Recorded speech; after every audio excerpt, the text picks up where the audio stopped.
Estamos de regreso en Observatorio. Estos son los datos del tema del día de hoy, retos para la protección de la infancia. La nueva Ley General de los Derechos de Niños, Niñas y Adolescentes comenzó a discutirse en el Congreso mexicano a principios de septiembre. La ley fue aprobada el 29 de septiembre del presente año con una votación dividida. Se unieron en coalición, por un lado, el PRI, PAN y PDM, y por otro, los partidos de izquierda, el PRD, PT y Movimiento Ciudadano. La propuesta de ley fue presentada por el presidente Peña Nieto como una iniciativa preferente, por lo que los legisladores tenían máximo 30 días para votarla. De acuerdo a CNN, los legisladores hicieron modificaciones de entre 80 y 90% del documento inicial. Uno de los temas controvertidos fue el de educación sexual, ya que no se llegó a un consenso sobre si los menores de edad son titulares de derechos sexuales y reproductivos. México ratificó la Convención sobre el Derecho del Niño el 21 de septiembre de 1990. Regresamos contigo, Pedro.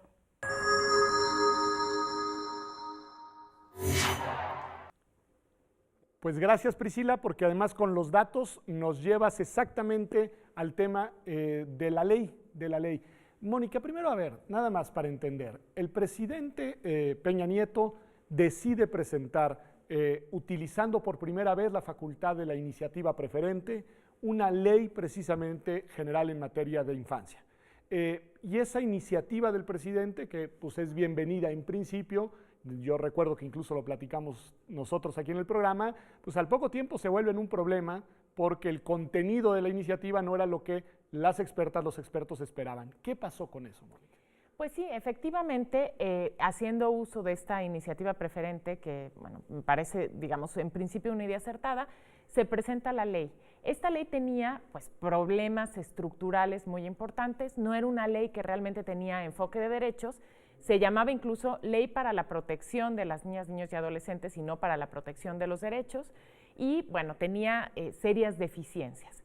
Lo que hace, y que fue un proceso muy interesante, el Senado de la República, que recibe la iniciativa preferente, es abrir una serie de audiencias con invitados muy específicos, en donde se nos invitaba, ¿no? Yo tuve la oportunidad de participar, a hacer comentarios sobre la ley, y con base en esto que recogió el Senado en distintas temáticas, que incluyeron sociedad civil, académicos, organismos internacionales, con base en todos los comentarios que se virtieron en estas audiencias, se reformó, se modificó la ley y de ahí se mandó a la Cámara de Diputados con una versión completamente nueva y desde mi perspectiva muy mejorada, aunque quiero decir que no perfecta.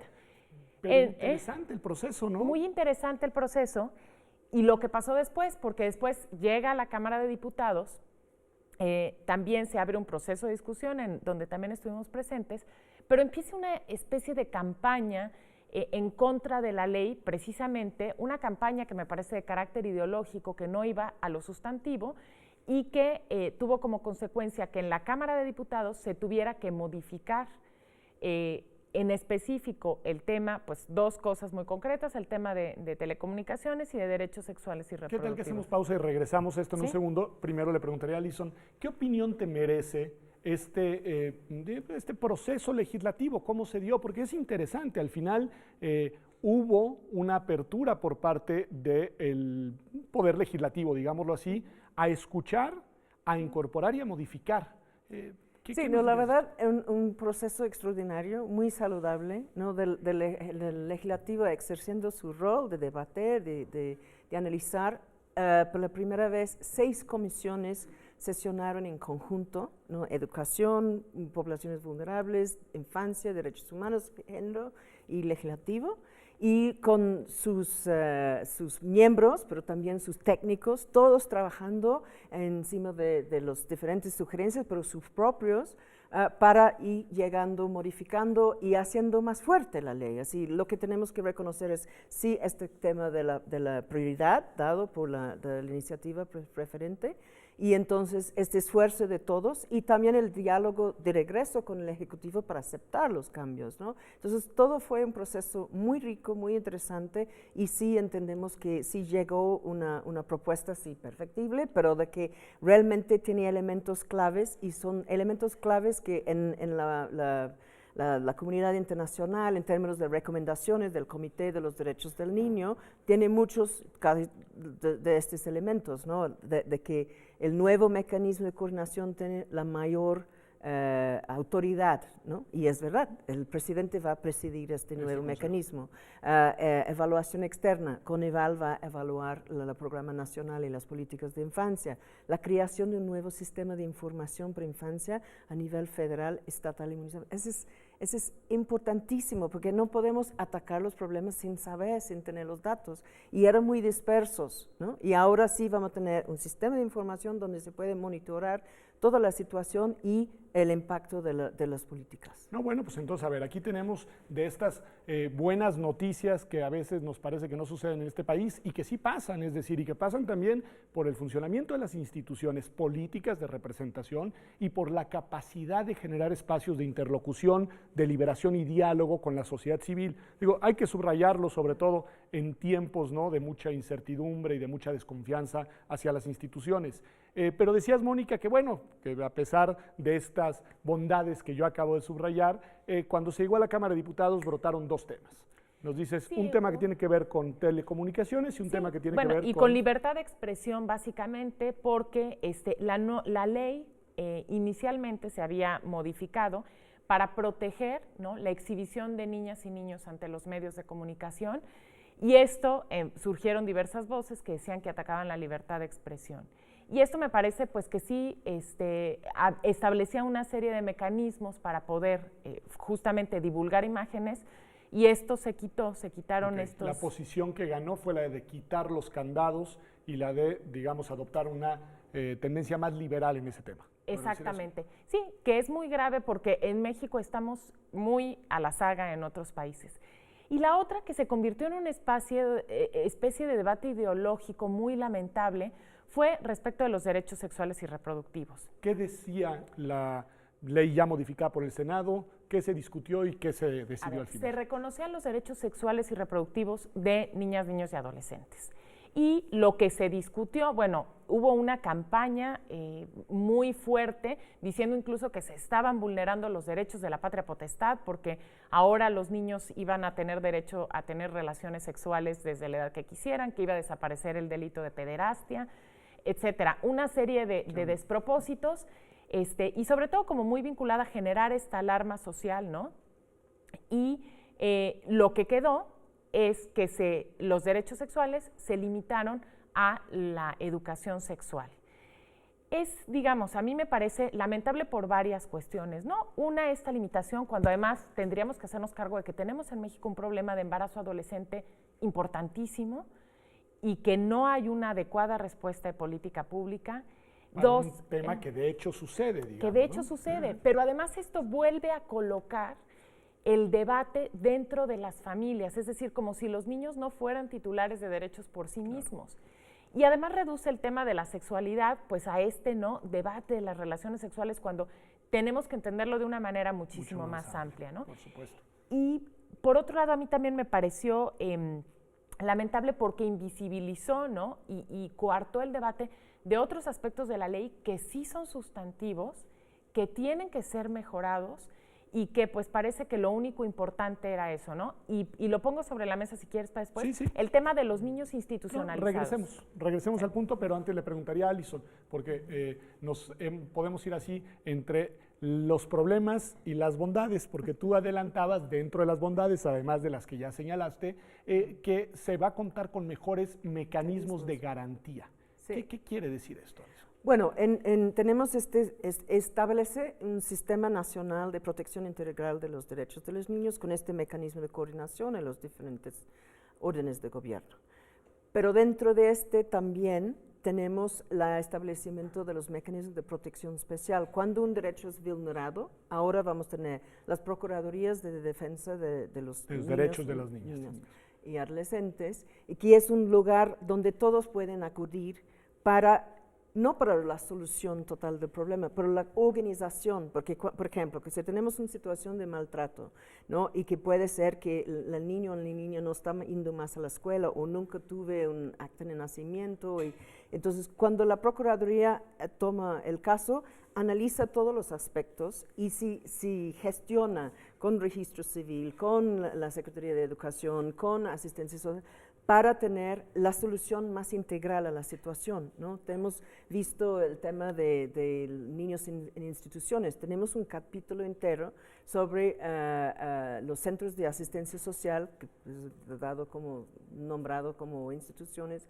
y ahí muy claro los principios de que la institucionalización de un niño o niña después de un problema de protección es el último recurso, y lo que se tiene que hacer es apoyar a la familia de origen para superar el problema que se detectó, ¿no? Entonces tenemos este aspecto, tenemos un capítulo también sobre la protección de los derechos de niños y niñas en migración, así, y muy claramente los procedimientos para esta protección. Cuando hay casos de vulneración de derechos, que se hace un diagnóstico, se verifica los recursos de la propia familia para superar. Antes, así, cada estado hacía en su manera. Ahora vamos, en la ley, tenemos un procedimiento que todos pueden seguir. Y ahí vamos a tener más certidumbre de que, así, cuando se detecta un problema, sí se va a poder ir avanzando en su resolución. Oye, yo quisiera hacer un comentario aquí para poner un acento en algo que dijo Alison. Se crea este mecanismo, ¿no? este sistema de protección de los derechos de la infancia, presidido por el presidente de la República, está el secretario de Gobernación y las principales secretarías de Estado, Hacienda, importantísimo, Desarrollo Social, Salud, Educación, etcétera. Pero un punto muy importante de este sistema, y que me parece que ahí es la clave, y ahorita tenemos que señalarlo muy claramente en la agenda, es que este sistema va a tener una Secretaría Ejecutiva que va a ser un órgano desconcentrado de la Secretaría de Gobernación. Quien pongan en esa Secretaría Ejecutiva va a ser clave. Okay. Si es alguien que tiene visión de derechos. Nos recuerda que las personas importan. Por supuesto, porque si es alguien que realmente entiende la lógica de la ley, entiende que se trata de un sistema de garantía de derechos humanos, va a poder separar lo que hemos peleado mucho tiempo, los derechos humanos de los niños de la asistencia social, que es uno de los puntos más importantes. Hasta ahora, el único órgano de la administración pública encargado de la infancia era el DIF, pero el DIF le corresponde la asistencia social y le va a seguir correspondiendo, pero hay otro órgano que es esta Secretaría. ¿Quién nombra esa secretaría? El presidente de la República. El presidente de la República designa.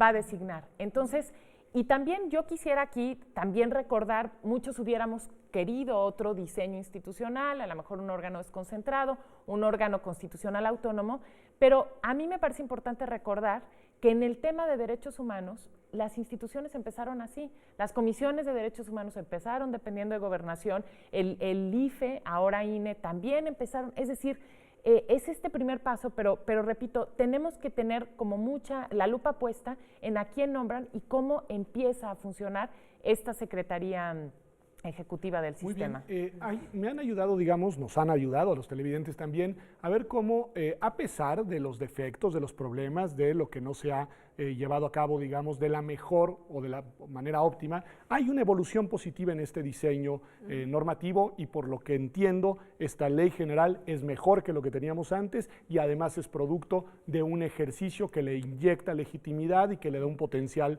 transformador. ¿Qué sigue, Alison? Que sigue es el más importante, es que se baja. Bueno, tenemos un periodo de publicación, después tiene 6 meses para la armonización de otras leyes y también de todos los estados con su marco legislativo. Pero todavía hay una parte legislativa que hay que seguir creando, ajustando. Sí. Pero un aspecto importante en la ley es que en la propia ley habla de la necesidad del presupuesto. Estamos exactamente en el momento de discusión del presupuesto. La garantía de los derechos, si no hay partidas presupuestales comprometidas, es mera retórica, digamos. Entonces tenemos el tema de la presupuesto para todas las políticas para infancia que siguen, pero también presupuesto para estos nuevos mecanismos, ¿no? Entonces, esta es una cosa que se va monitoreando. Pero muy importante es que a cada nivel de la federación las personas apropien de la ley, ¿no? Que vemos que vamos a tener estos nuevos mecanismos de coordinación y específicos mecanismos de protección, las procuradurías. Entonces es importante que la ciudadanía pregunta, cuestiona, ¿está instalado ya? ¿Cómo va a funcionar? ¿Estamos seguros que tiene presupuesto? ¿No? Porque los derechos de los niños y adolescentes ejercen ellos mismos, pero con toda la participación de la sociedad y del Estado. Entonces necesitamos estar acompañando para ver si estos mecanismos realmente bajan y implementanse y con la participación ciudadana. Mónica, ¿eres optimista de que se va a llevar a cabo, digamos, las tareas necesarias en breve tiempo? Porque aquí creo que sí importa. Me hablan de 40 millones de niños y 21 de ellos en condiciones de pobreza. Es decir, acá no es una cuestión que se pueda diferir al mediano plazo o que se pueda posponer. Es un tema de urgencia en la agenda nacional. Desde luego. Yo te voy a decir, soy muy optimista y yo soy una gran defensora de la ley. Repito, no porque creo que sea perfecta, creo que tenemos, y por lo menos yo tengo ya claridad en varios puntos que hay que mejorar y que son urgentes. Pero en primer lugar habría que insistir en la publicación de la ley, porque una de las cosas que no hemos mencionado aquí es que la ley fue iniciativa preferente, tuvo que ser un proceso muy rápido, pero la ley ya salió del Senado aprobada por ambas cámaras, pero no ha sido publicada. El 6 de noviembre se aprobó, entonces es, bueno, un llamado precisamente al Poder Ejecutivo. Claro. Esperemos que haya un evento, pero esperemos que se publique en breve, que sería lo lógico, ¿no? Entonces, en primer lugar, la publicación de la ley y el establecimiento precisamente de este sistema de garantías, que como bien decía Alison, la gran virtud es que establece competencias en los 3 niveles de gobierno y el nivel municipal aparece con un protagonismo muy importante, porque justamente en el tema de la participación infantil, el nivel comunitario es el que más viabilidad ofrece a niñas y niños para poder incidir. Entonces, tenemos esta agenda, la publicación de la ley, la creación del sistema, es decir, que efectivamente se reúne el sistema, que se nombre esta secretaría con una persona comprometida con los temas de infancia, la creación de las procuradurías, la armonización legislativa de los estados y de los municipios, porque esto afecta hasta bandos municipales, es decir, tenemos una serie de leyes que es necesario y bueno, la revisión de ciertos temas que en la ley quedaron pues mal formulados. Exactamente. Pero bueno, pues la verdad es que se ve que la agenda es robusta, es larga. Alison, muchas gracias. Mónica, muchas gracias por estar acá. Y lo que les propongo es que le sigamos dando seguimiento aquí en Observatorio al tema. Vamos viendo, haciendo cortes de tiempo, si se están llevando a cabo estas tareas. Y algo muy importante, qué impacto están teniendo, qué impacto concreto, en donde más importa, que es en la garantía efectiva de los derechos de las niñas y de los niños. Sí.